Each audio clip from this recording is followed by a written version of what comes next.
Good day, and we're coming to you live on the Connect for Climate Facebook page. We're here in Bologna for the All for the Green Week in support of the G7 Environment meeting happening later this week. Thank you for joining us online, and it is my great pleasure to have Kirsten Dunlop join me today. Kirsten is the Chief Executive Officer of Climate-KIC. So Climate-KIC is a very interesting organization. Maybe you could just unpack that a little bit for me. Just to get started, what does KIC actually stand for? KIC stands for Knowledge Innovation Community, and the community piece is the most important in the sense that we are a partnership of organizations committed to addressing climate change through innovation, and that's a very big range of organizations. There are some of Europe's best universities, there are large industrial groups, there are small and medium enterprises, single entrepreneurs, SMEs, startups, NGOs, cities, government institutions, regional institutions. Knowledge innovation, because a lot of the core premise of Climate-KIC is the transfer from research to commercial propositions into market of innovation that finds solutions for the problems we need to address. Absolutely, and it's really the knowledge and innovation component that helps drive those solutions. Because with the climate challenge, we pretty much know what's going on, and we, to a large extent, also know what the solutions are. But how to make them effective and efficient for the market, I guess that's where you step in. In part that, I think we know the problem areas that we need to address. We may have, I think, decent hypotheses for what some of the solutions are.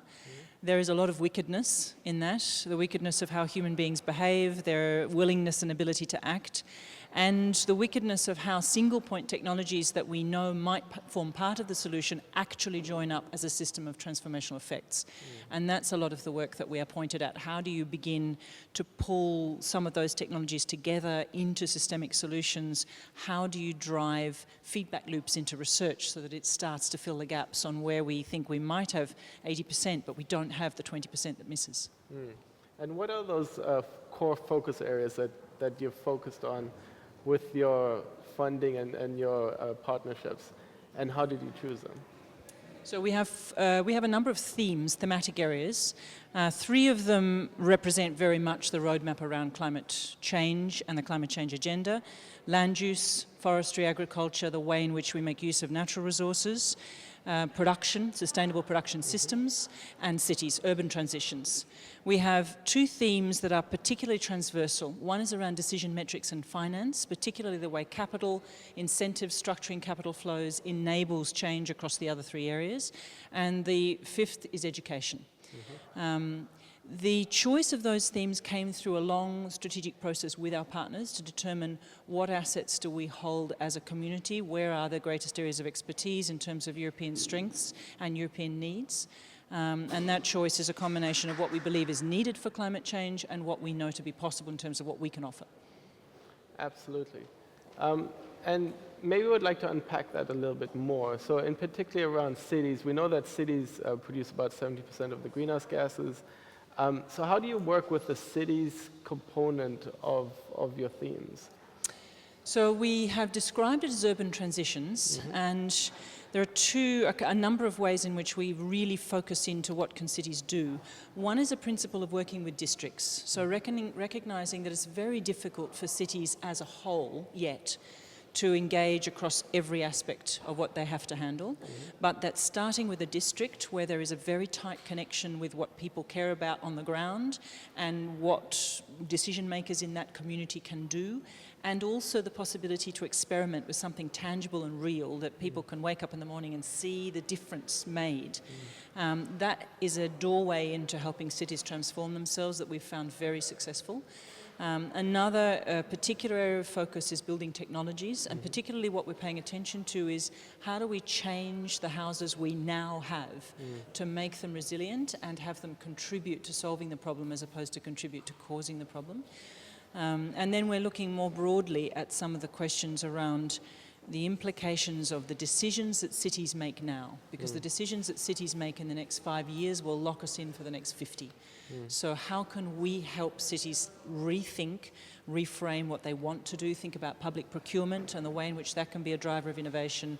Very small, simple solves, like putting digital devices. We're working, for example, with the City of Birmingham on projects that are looking about how you put digital devices in everybody's rubbish bin so that the feedback loops on the way in which people are changing behaviour in waste management starts to become a virtuous cycle. And everybody becomes proud of everybody making a difference. So it's also really applying technology to Yeah, very much so. current systems that are in existence.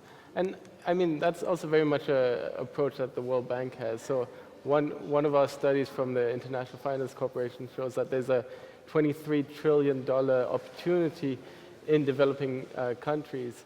And a lot of that, about 2/3, is very much in the built environment and the infrastructure that Very much so. that supports. So you are a pan-European partnership program. How exactly does that work? Are you based in different European countries, and are all European countries your members? Or who can apply for the grants? Is it only European countries, or is it also a broader So call? it is a broader, the centre of gravity is an investment that Europe is making in itself, but that investment has many ramifications. So in part that's an investment in European resilience, European growth, productivity, contribution to being part of the solution. Of course that has a broader ramification in terms of Europe playing a leadership role as a global citizen. So we, for example, are working in projects in Africa where European solutions, research solutions, financial solutions, and leadership, practical solutions are really changing the outcomes for farmers, for example, in Tanzania. Anyone in Europe can apply. It is, in that sense, an open European partnership. We are present physically in 18 countries. We operate across the whole of Europe.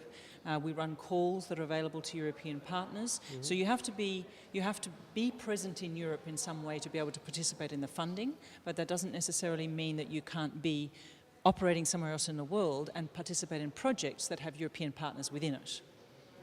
Fantastic. And maybe you could also just highlight some of the results and some of the outcomes that you've already seen and how those have contributed to building more resilient and low-carbon communities. So aspects of which I'm particularly proud. In the course of Climate-KIC's history, we have supported over 900 startups. This year's Forbes 30 Under 30 had 13 of the winners from a Climate-KIC stable in terms of organisations that we have supported, found, encouraged, nurtured. We have over 2,000 alumni, people who in some way have come through these programs, mainly educational programs in this particular case, but also startup programs. And they are 2,000 plus change agents already operating across the European landscape with passion, with commitment, and with deep technical expertise. We are working projects, like I mentioned, in Tanzania. We're just coming to the end of a project with 50,000 farmers in Tanzania, which is experimenting with very interesting solutions that combine finance, banking, and insurance. This is underwriting a credit line of credit to farmers so that they can buy seed or adaptive technologies for better, more resilient farming, and making sure that that doesn't put them at risk. If something fails, the insurance will underwrite what they've done. And that's a project that actually the World Bank has stepped forward to do a full review of with their own funding, and there's now interest globally to take that to another 12 African nations. So it's been extremely successful. Those kinds of things are the reasons why we exist. That's really exciting, and that's really where the solutions will also come from in terms of actually implementing the climate action that we see politicians talk about. So we know, and we've talked about it over and over again, that climate change is a multifaceted approach. To deal with it, we need everybody, and to do it in whatever role they can. So for you to be driving entrepreneurs and local leaders, individuals, and giving them that boost and opportunity to really engage with a challenge, that's very exciting. So we're here at the All for the Green Week in Bologna this week. So I was just wondering, what is your involvement with the G7 meetings, and what kind of a message might you have for the ministers? And then also, to conclude, what's your message for our Facebook audience, which is a bit more of a younger audience? It's more the young entrepreneurs that you're already targeting. So my involvement here is to be part of a side event this evening, talking about big data and the relationship with big data, information, layered information, sensors, artificial intelligence, and climate change. What is possible with the ways in which we now are able to use information technology. And that's part of a deep and broad relationship that we have here with the Regione and with the work that they have been doing in partnership with the UK to really look at how do we build up our capacity in this area. So for me, it's very much a specific interest around something where we are actively looking to support and engage.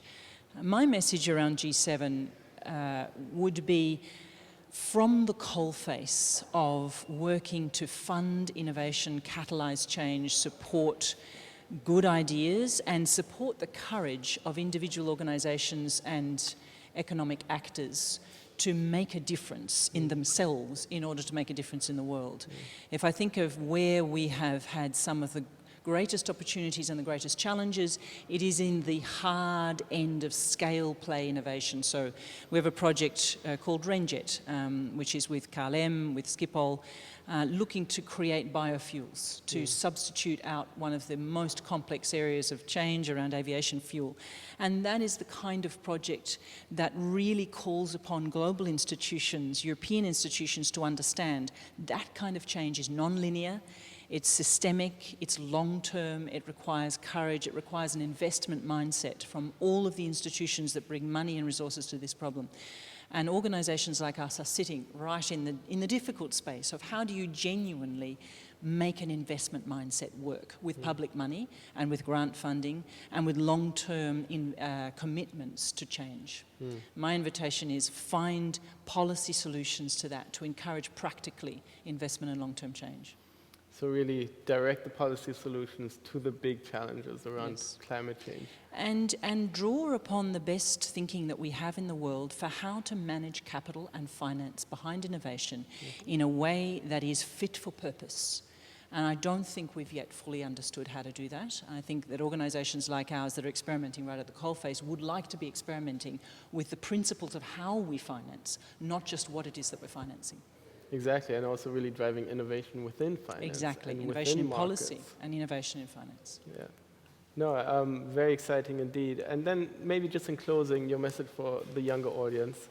For people listening in here, my message was get involved. Come see us, come talk to us, get involved with anyone you can find. There is an opportunity out there in a context of climate change, which is not just an opportunity to raise concerns and to try and get a world of decision makers who are far too attached to the things that they care about now to genuinely have the courage to change. There's an opportunity here to generate entirely new economic models, new businesses, new streams of value, new ways of living and enjoying a quality of life that I think gives us all hope for the future. So if you have some kind of inkling for that, please come talk to us and come see what we can do together. So it's really the excitement that's there and the opportunity to engage in building this transformative market, building this new economy that's going to be low carbon and resilient. Thank you so very much for your time. Thank you for being with us online, and we're coming to you live from All for the Green Week in Bologna. Join the discussion with hashtag SDG Live as well as the hashtag All for the Green. Thanks. Cheers. Thank you.